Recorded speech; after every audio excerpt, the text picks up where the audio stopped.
just a study to reflect. I pray and hope that you all can just come.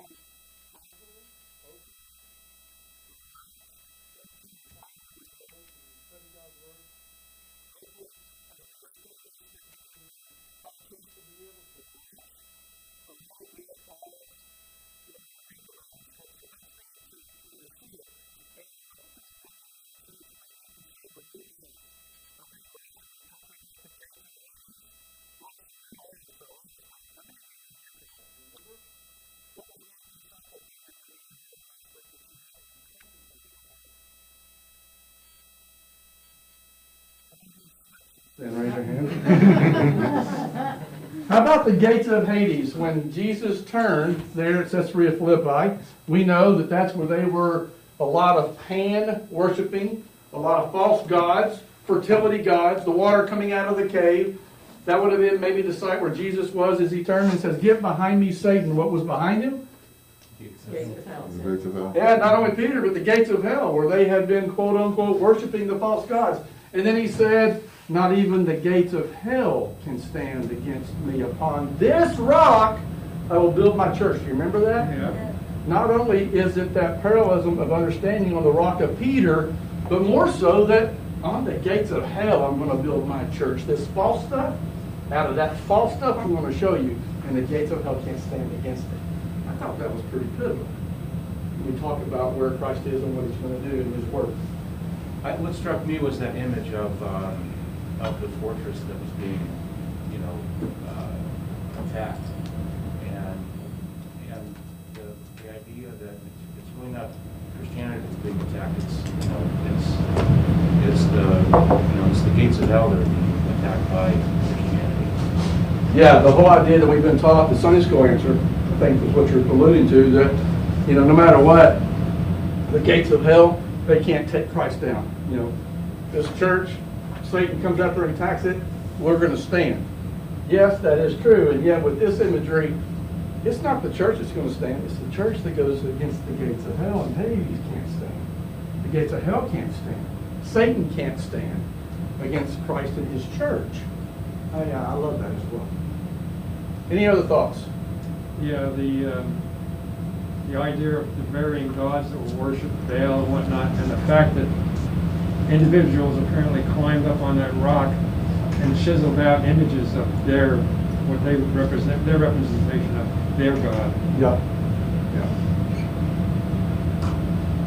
Images are still there today. Right.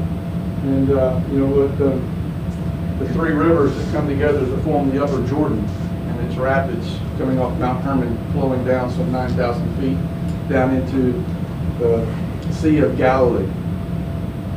And it's not very big, 7-8 miles across, 13 miles or so long, going heights on one side. Hermon in the mountain from Caesarea Philippi flowing down into the sea. Most of Jesus' ministry was around the sea. And then flowing out, still water, all the way down to the Dead Sea. And we're going to talk now about something kind of in between the Dead Sea and the Sea of Galilee today. And this is going to be probably a city maybe you've heard of before, Jerusalem. And we're going to talk more importantly about some historical relevance of the Temple Mount, the first temple, the rebuilding of the temple, and then for Herod's temple. We're going to talk a little bit about that as well. So, how many of you have heard of the fact that we, St. Paul Lutheran Church, are going to be taking a trip over into the Holy Land in the years to come? Anybody? Hi, welcome. Take a seat anywhere you like. Glad that you're here. Who's heard that? Yeah. So this, our gathering time together, is going to be information for us to study, to learn, to grow, to share, and to see about how we continue to go forward. And what does it look like in some of the places we visit? Not just to show up and go, "Oh, that's neat. I wish I would have known more about that." We're going to learn more about that before we go over there and to see it. So would somebody like to open us with a word of prayer before we begin? I will. Okay, Beverly? If you don't mind. No, I don't mind at all. Heavenly Father, the news I heard during the week wasn't good. A survey was done and results that things are getting worse for Christians. Thank you for allowing us to live in a country where we're blessed with the freedom of religion. The second part of this equation is, since you are for us, who can be against us? May this follow us all the days of our lives, realizing that this is the most important fact of our existence. May we focus on you no matter what. In Jesus' name I pray, amen. Amen. Somebody will get the lights. We're going to jump right into the city of the great king, part 1. It's going to be our focus of the temple.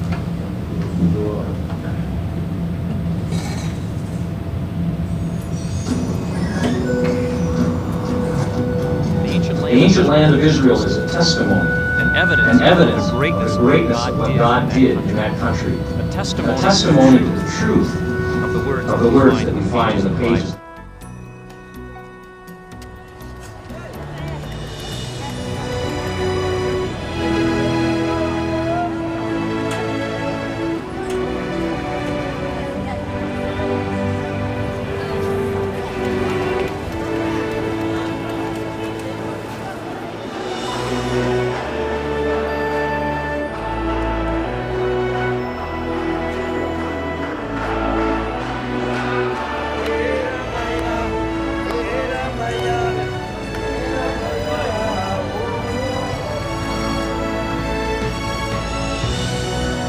The city of Jerusalem. Some would say the most exciting city anywhere in the world. It's been called the Holy City. It's been called the center of the earth. A city whose origins date back 1,000 years before the time of Jesus, when God gave this piece of land to King David, and he made it the religious and political capital of the people of Israel. Even today, Jerusalem is a vibrant, living city. It's a city you can walk in. It's a city you can experience. But sometimes, because of all the people who live here and all the things that go on every day, it's very hard to see what it may have looked like during the times of the Bible. For that reason, a model of the city of Jerusalem from the time of Jesus has been constructed. Using the resources of the Bible, the Mishnah, the Jewish writers, including Josephus, and the discoveries of the archaeologists, this model gives us insight into what Jerusalem looked like, particularly in the Common Era, at the time of the Romans, at the time of Herod, and significantly for us as Christians at the time of Jesus. And so in the next few minutes, we'd like to go through this model and begin to show you the life and death, resurrection, and ascension of Jesus as it can be seen through the eyes of the Bible, but particularly the Bible as it's set in this holy city, the city of David.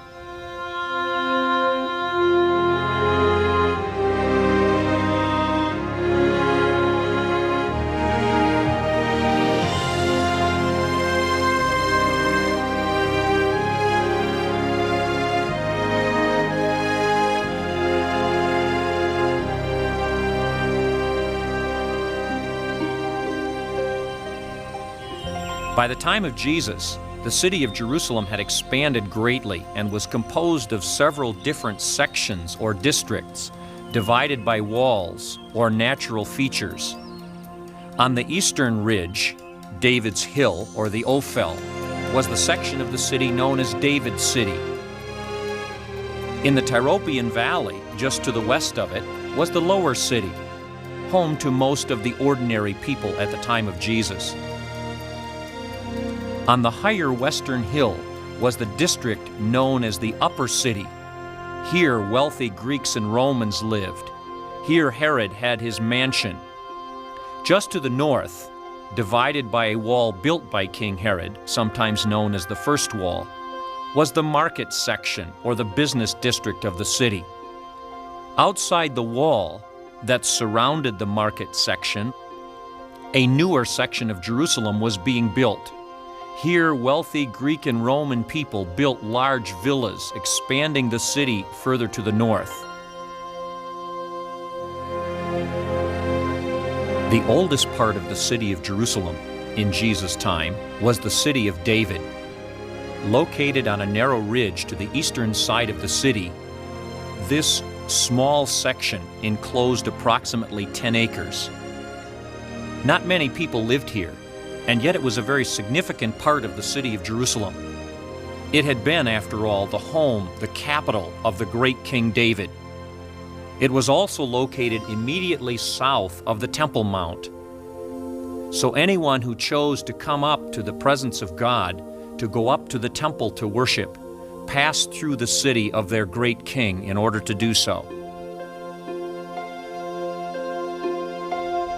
The most heavily populated section of the city of Jerusalem was known as the Lower City.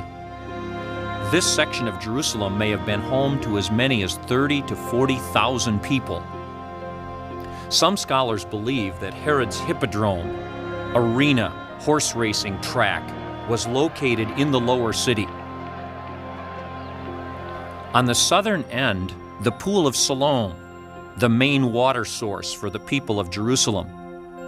Water from the spring of Gihon passed through the tunnel created at the time of King Hezekiah, under David's city, and entered the pool. The highest district of the city of Jerusalem was on the western hill, and it was called the Upper City. It was probably the most beautiful, the most impressive part of the city of Jerusalem. It was home to people who were wealthy, both Jews and Gentiles. Along its western side, Herod had built a magnificent palace which overlooked the entire city of Jerusalem.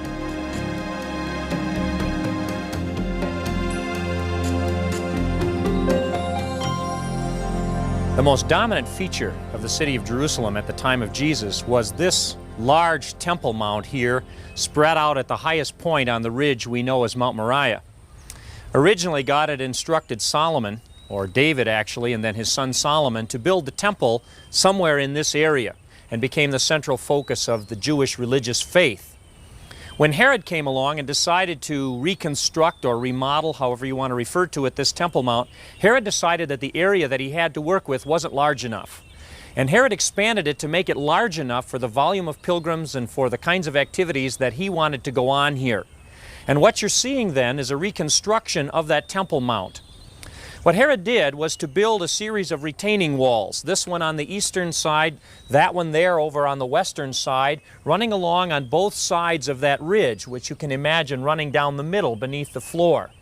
On the northern end, he ended the Temple Mount with a retaining wall, and on the southern side, the most massive retaining wall of all, which may have been as high as 200 plus feet at some points.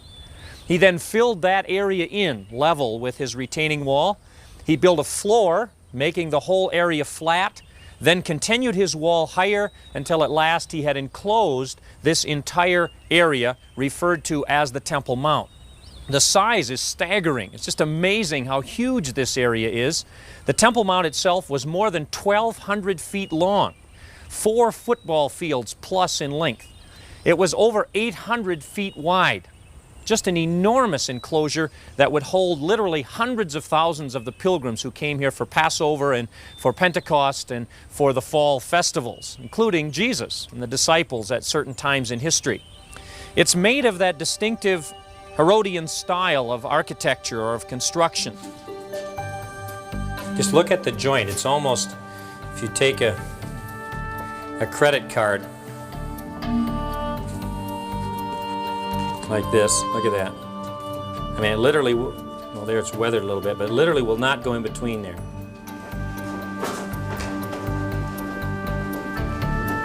There's a row here of stones that are absolutely the most immense building stones that have ever been found. Now, if you look up there, you'll see the height of that stone. What you're seeing here has been broken. It actually goes up all the way 10 feet 6 inches high. From this level to up under where the beams are there. 10 feet 6 inches. They are between 11 and 14 feet thick and 45 feet long. This stone, if it's 11 feet thick, would weigh 570 metric tons. We don't really even have equipment without special design today that can lift something that big. And look at the length. And that was cut and brought to this place and put together so that there's absolutely no joint. It is just a perfect fit, and to take a 570 metric ton stone and put that in place, imagine the technology and the design that took to be able to do that. I suspect, in my opinion, that when the disciples were marveling at the stones, this is probably where they were. Somewhere in this area, standing here. And these stones, remember, do you remember how high they were from the bedrock level? I mean, these stones weren't like at ground level. These stones were 40, 50, 60 feet up in the wall. Look at above your head. Look at the size of the stones in that arch. Some would think that in this Temple Mount, behind this wall here, there's a mountain that comes up like this to a point, but there's a lot of open area where the platform stands on the mountain, and the mountain itself has been cut out to have tunnels and cisterns and holes and caves. Who knows what's behind here? Some think possibly the remains of Solomon's temple, Ezra and Nehemiah's temple, both of which completely have disappeared. Nothing ever been found. Whatever happened to them, we don't know. Are they buried? We don't know. But imagine what an archaeologist would give to be able to take this fill out of here and to get into that mountain and to begin to discover what's there. The other comment I would make, this is a typical entrance gate. So far the gates you've been seeing are all later, and it's very hard to know what they look like. But this is a typical gate. This is only a single gate. Yesterday we stood by the double gates, but all Turkish or Crusader. Look at the size of the gate that Herod made.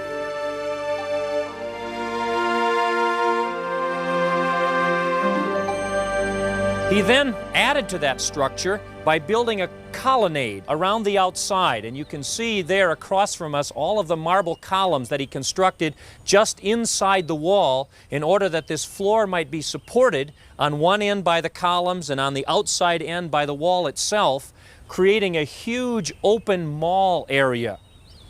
On this southern end, he added even more glory. Above the colonnade, above this floor, Herod added more columns, and above the columns a roof, and you can see the structure of the roof here with the tiled roof standing on those glorious marble columns with even a second story. And that colonnade on the southern end became known as the royal stoa, or the royal porch, a place where the Bible tells us the early Christians met. Actually, the church in the book of Acts met there for some time. Some would even say the story of Jesus and his discussion with the rabbis and the scribes at the time of his first Passover took place there. One more feature that I would refer to on the outside of the platform itself would be this gate. Today we know this particular area as the Beautiful Gate, or more commonly called by pilgrims, the Golden Gate. It was the eastern entrance to the Temple Mount, the main ceremonial entrance. Now we need to remember that today's Beautiful Gate is actually above this one because the city has of course grown, as cities will do. The destruction of the gate of Jesus' time is actually down underground.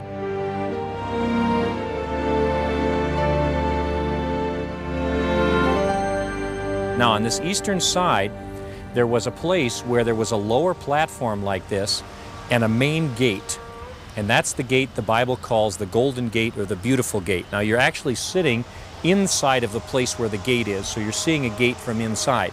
Notice that in typical fashion, this gate is a room.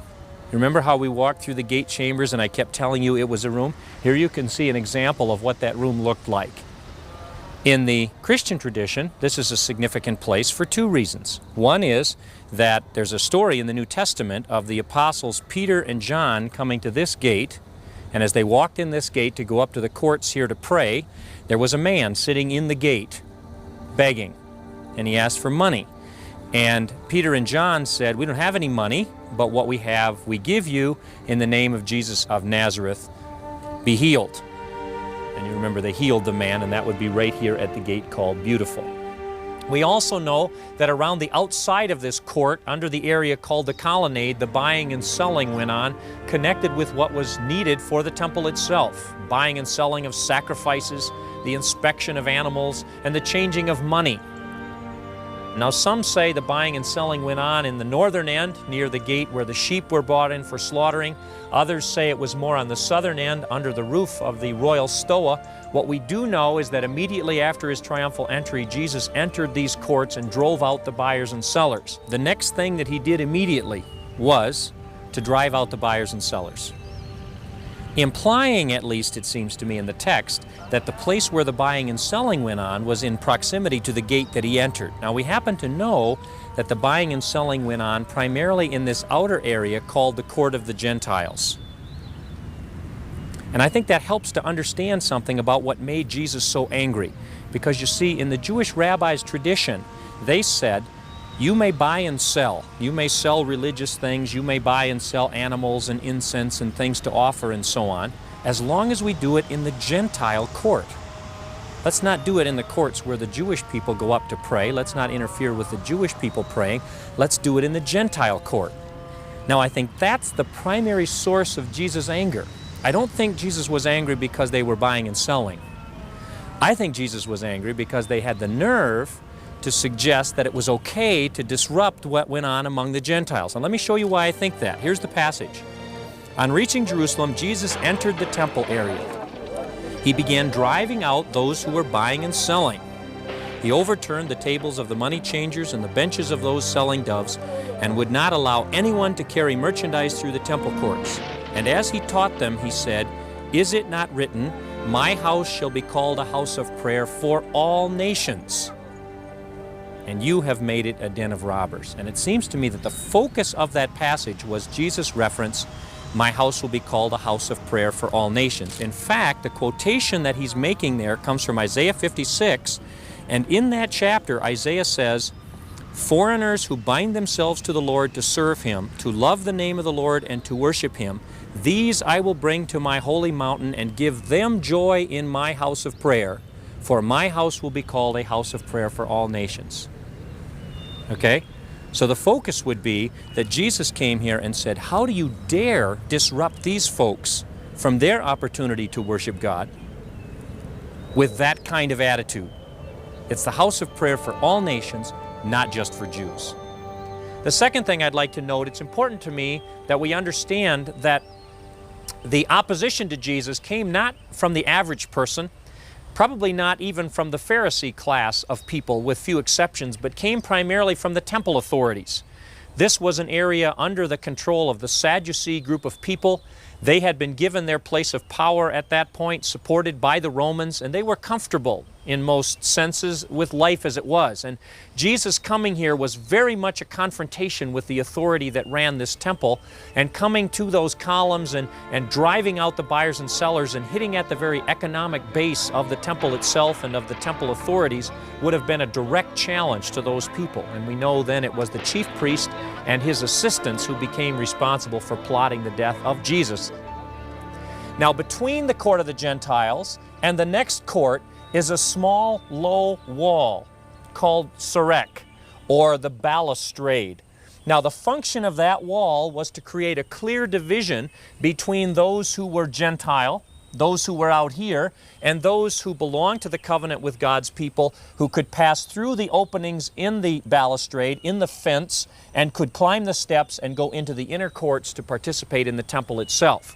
It may very well be that when Paul writes that Jesus Christ has broken down the middle wall of partition between Jew and Gentile, he may have been referring to exactly this structure.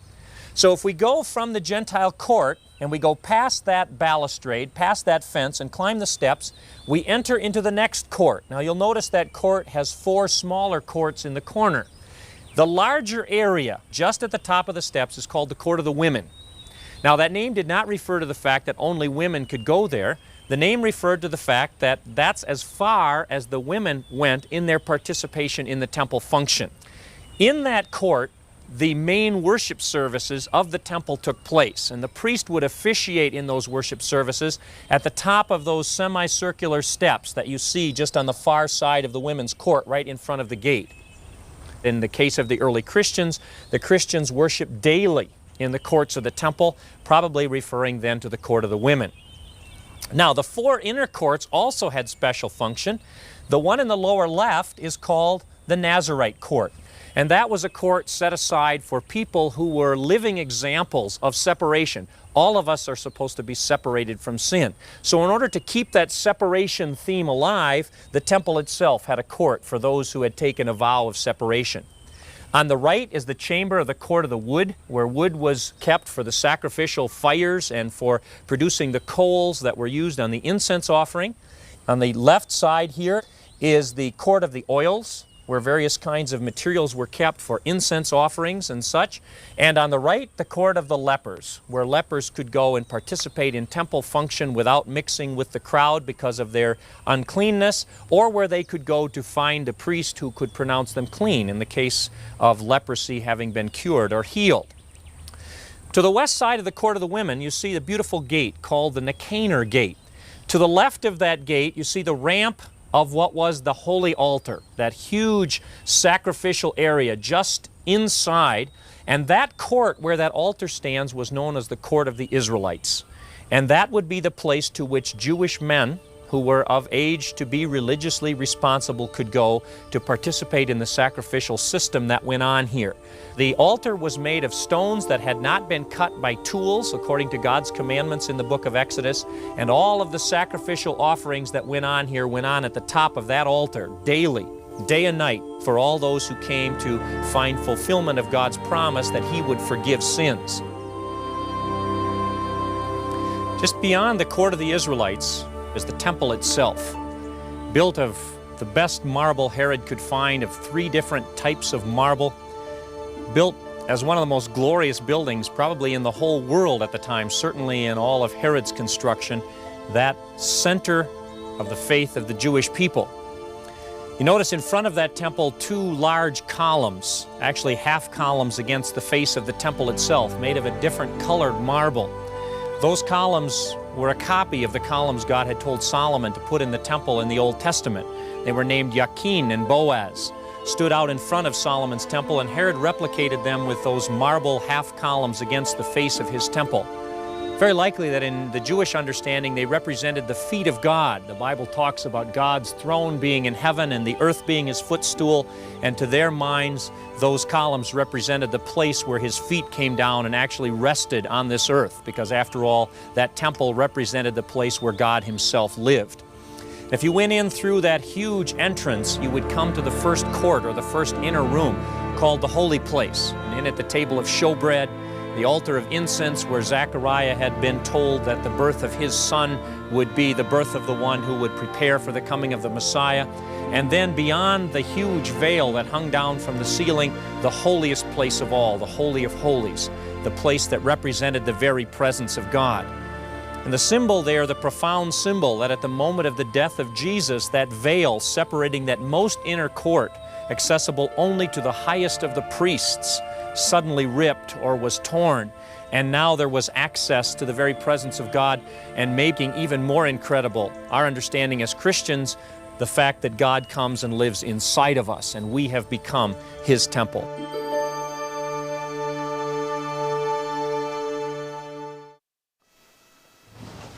If somebody will get the lights.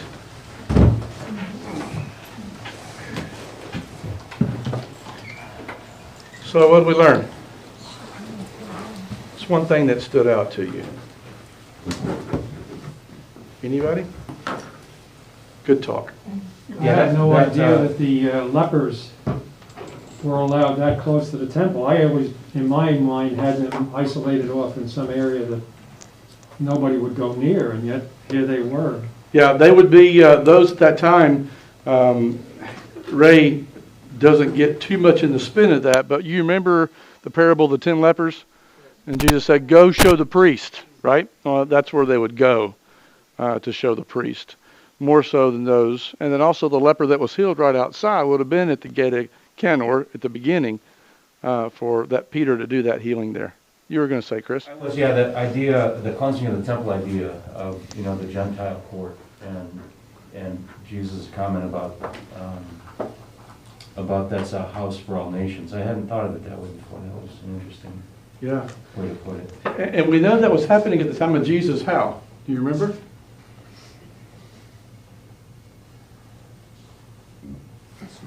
Well, Pentecost, certainly after Jesus' death, all the nations were, well, many of the nations were gathered. Okay, because we know that they spoke in tongues. It wasn't, they were inaudible as different languages. And we even have a powerful story with Philip and the eunuch, right? He was a Gentile. He was not a Jew. He was traveling back home. And so we know there were many that were there that were celebrating that, and we have a couple stories that can guide us in that. What else did you find interesting? The veil, the Holy of Holies. Yeah. How it was ripped. That was impressive. Yeah, and teleo is the tearing apart in Greek, and it's the same word that was used when Jesus was being baptized. Do you remember as he walked into the River Jordan, he's being baptized by John, and then it said that the voice of God, the angel in the form, or the Holy Spirit in the form of a dove descended on him, and the heavens were teleo, torn, ripped open. Same kind of imagery we have with the temple curtain on Jesus' death. They were ripped open. And it's been said by historians, Josephus and others, that there were angelic, different angelic symbols, angels, on the temple curtain. So that is like the heavens being opened. Yeah, good. What else? The dividing wall. Yeah. If you go, I was trying to find a picture of us when we were there last to show you. And I don't think I have one loaded. All I have is this good-looking girl right here that's with me. But let's see. It's on this one. It might be on this one here. No, that's on the... What they have in the ground are these little markers that were exactly where they were, or would have been in that day. And again, the Dome of the Rock is right here. And you can't see it. They don't have it on the actual replica of what it looked like to have an actual, the little dividing wall on the replica. The replica is currently housed at the Israeli Museum, and it is just incredible. If you saw in the scene when he was talking in the background, those were 6-foot people, the 4 people that are on the back, very, very back of it. The scale of the model, it's bigger than this whole room. It's huge, and it's the scale of what it was like at Christ's time. What else did you pick up? Anything? Well, I found it, as God would have it, the prophecy of Christ, Old Testament reference to all nations being brought into the temple. Yeah. Not just for the Jews? Yes. Why is this place such a pivotal place? I'm glad you asked that question. Open your Bible and look at Genesis chapter 22. Genesis chapter 22. And we're going to read a little bit. We're probably going to take a couple weeks to get through this section, just because there's so much to cover. But I want you to get the historical relevance of what we're talking about. We get to see what would be Herod's remains of that temple. We didn't get to see the Nehemiah temple or the first temple of Solomon, but we get to see the Herod's temple and its remains. But let's look at what this all goes back to. Everybody there? Genesis chapter 22, page 47 in my Bible. And if somebody will start reading, we're talking about the story of Abraham and his descendants. So who is Abraham? Before we start. Father Abraham. He had many sons. Yeah, and he had a lot of wives too. And Father Abraham and his son was Isaac. Let's read the story about Abraham and Isaac. Somebody start 22 verse 1. Just read it and I'll stop and move on to somebody else. After these things, God tested Abraham and said to him, Abraham, and he said, Here am I. He said, Take your son, your only son Isaac, whom you love, and go to the land of Moriah, and offer him there as a burnt offering on one of the mountains of which I shall tell you. So Abraham rose early in the morning, saddled his donkey, and took 2 of his young men with him, and his son Isaac. And he cut the wood for the burnt offering, and arose and went to the place of which God had told him. On the 3rd day, Abraham lifted up his eyes and saw the place from afar. Then Abraham said to his young men, Stay here with the donkey, I and the boy will go over there and worship and come again to you. And Abraham took the wood of the burnt offering and laid it on Isaac his son. And he took in his hand the fire and the knife. So they went both of them together. And Isaac said to his father, Abraham, my father. And he said, Here am I, my son. He said, behold, the fire and the wood, but where is the lamb for the burnt offering? Abraham said, God will provide for himself the lamb for a burnt offering, my son. So they went both of them together. Okay, stop right there. So how many days was this trip? 3. You see any symbolism in that? Sacrifice, 3 days. Christ dead, 3 days. And then risen with the promise that's going to come. Let's keep reading. Chris, you mind going on? When they came to the place of which God had told him, Abraham built the altar there and laid the wood in order, and bound Isaac his son, and laid him on the altar on top of the wood. Now, time out. What do you think Isaac's thinking right now? Oh, wait a minute. Yeah, I get this. Sacrifice. Yeah, I get it. I know that you've been called by God. And yeah, I'll carry the wood, Father. Where's the lamb going to be? The sacrifice. This young boy understands. And then when his father is binding him up and laying him on the altar, keep going. Then Abraham reached out his hand and took the knife to slaughter his son. But the angel of the Lord called to him from heaven and said, Abraham, Abraham. And he said, Here I am. And he said, Do not lay your hand on the boy or do anything to him, for now I know that you fear God, seeing you have not withheld your son, your only son, from me. And Abraham lifted up his eyes and looked, and behold, behind him was a ram, caught in a thicket by his horns.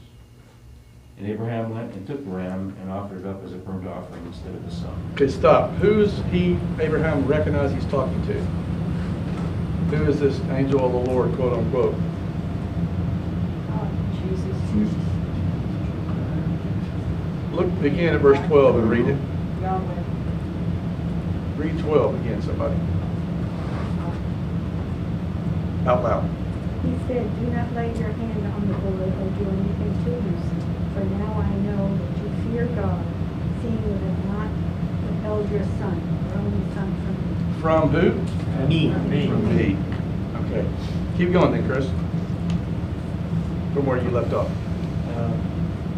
Okay. 14. So Abraham called the name of that place, The Lord Will Provide. And it is said to this day, On the mount of the Lord it shall be provided. And the angel... Somebody else in 15? And the angel of the Lord called to Abraham a second time from heaven and said, By myself I have sworn, declares the Lord, because you have done this and have not withheld your son, your only son. I will surely bless you, and I will surely multiply your offspring as the stars of heaven and as the sand that is on the seashore. And your offspring shall possess the gate of his enemies, and in your offspring shall all the nations of the earth be blessed, because you have obeyed my voice. So Abraham returned to his young men, and they arose and went together to Beersheba. And Abraham lived at Beersheba. Okay, so far. So what's the story about? Sacrifice of Abraham and his son. Sacrifice, faith of Abraham, Abraham. sacrifice of his son and being faithful. And what does God do in that? Blessing. It says what? Blessing. Blessing and? Yes, the covenant. My covenant will be my people and I will be your God. From this point forth, through this man, because you are faithful, I, God, will provide for you. And that's, what's the name that he says it's going to be called? Jehovah Jireh. What does it mean? The Lord will provide. So I, your God, make a covenant with you that through this man, Abraham, there'll be great descendants. And I will be your God and you'll be my people. So much so we get to Jacob. And Jacob wrestles, he gets changed, his name is Israel, and all the 12 tribes come from that. And we get to see the beginning of God will provide right here. Where are they when he's getting ready to make this sacrifice? The high places of Moriah. The Mount of Moriah. Just so you understand and put all this in perspective, this is the Mount of Moriah, where the Dome of the Rock sits this very day. That's where the Holy of Holies was built, that we watched in the video, on Mount Moriah. Isn't that incredible? And why do we think there's going to be so much trial and so many different wars and rumors of wars that happen around this place, considered to be one of the most holy sites in all the world? Why? Well, because the Jewish covenant began on Mount Moriah. The first temple was there on Mount Moriah. Islam and their religion came through and took over, built in the Dome of the Rock as late as the 20th century. In that very few-day war that happened, it was taken over by then Israel. They gave the power over Jordan in like a peace agreement, and Jordan later transferred it on to Palestinian control. So on Mount Moriah, you have the Dome of the Rock, which is one of the most, not the most, probably behind Mecca, maybe it's the second most sacred site to all of Islam. But they also have another mosque, it's on the other end, that they worship too. And Christianity, because what happened to the temple curtain? Torn in two. And Jesus, through his death and resurrection, says all people can come before God, not just the high priest on one day of the year of Yom Kippur. That all people can come to God and to his mercy and to his temple. And you have become the temple of the Holy Spirit. Right? Everybody do this. Yeah, you remember that reading 1 Peter talking about we know what Jesus said to Peter at Caesarea Philippi, that upon this rock I'll build my church. And then Peter later wrote that we are, what? God's temple. Yeah, that we are the rock by which Christ will build his church, each and every one of us. So it all goes back to this whole part and about Moriah and the picking of this. God gave the land, the city of David, to the lower half, which is the lower eastern south side, a small area, and it grew and grew and grew. What you saw underneath the Temple Mount, this is the western walls on the back side, and underneath in that western wall, you go down 100 feet, that's where you see those great stones, and I've showed you those pictures before. Huge. But I love the way he brought out, that they weren't just the ground foundational stones, they were some 40 feet in the air. And how they got those there and how they did all that, when you're talking about that kind of tonnage, it's a marvel. How would they transport it? That's a great question. They would ask for everybody named Beverly, line up, grab a rope, and pull. Right? Just for reference, those stones weighed 500 some odd tons apiece. Yeah. Just for reference. Yeah. The latest version of the Boeing 747, the 800 series, its maximum takeoff weight, in other words, the heaviest it can possibly be, is only 477 tons. Just to give you some idea of how outrageously heavy those things were. Yeah, they are. And to think of what it took, the engineering and the know-how and the manpower that it took to get them from, because they weren't just done right there. No. They brought them from miles away. Yeah, they weren't cut on site. No. No, they weren't. He wouldn't allow it. No. So you're getting a lot of the things that we would use that came in from Tyre and Sidon. You had a lot of the gilding, and a lot of the woodsmen and crafters would come in, and they at the quarry would quarry those and bring them over. So it wasn't done on site. So pretty amazing when you think about it. Okay, what else did you pick up? So now we know the beginning of why. Let's look at, time just flies. The city of David. It was about 10 acres in size, the city of David. And it played a huge, huge part in David's reign. King Herod, they say, in this engineering feat was an absolute genius. These were hand-made rocks and 500 metric tons. I mean, it's just, I can't even get my head around that. Let's turn and read one more passage to kind of get our thoughts before we come back next week. 2 Chronicles chapter 6.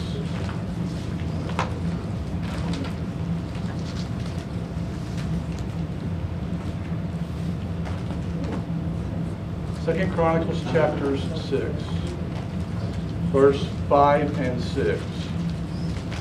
Chronicles is in the Old Testament.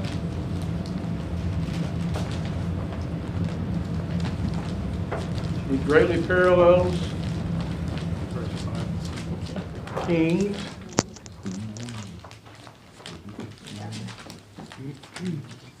Who's there? 2 Chronicles? Tracy?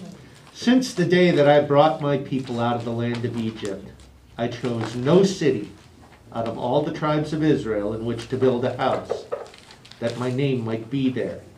And I chose no man as prince over my people Israel. But I have chosen Jerusalem, that my name may be there, and I have chosen David to be over my people Israel. So it was chosen by God, Jerusalem. It was already a place by which Mount Moriah was known. Mount Zion is literally from here to the sanctuary away from Mount Moriah. Very, very, very close. And let's read one more passage. 1 Kings. Same general area where you are. Go back a little bit. 1 Kings chapter 6, verse 11 through 13. 1 Kings chapter 6, 11 through 13.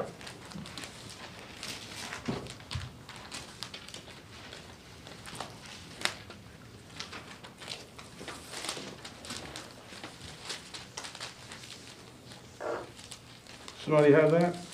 Now the word of the Lord came to Solomon concerning this house that you are building. If you will walk in my statutes and obey my rules and keep all my commandments and walk in them, then I will establish my word with you, which I spoke to David your father. And I will dwell among the children of Israel and will not forsake my people Israel. So, follow my statutes. I already said, I'll be your God, you'll be my people. And God's going to provide for you.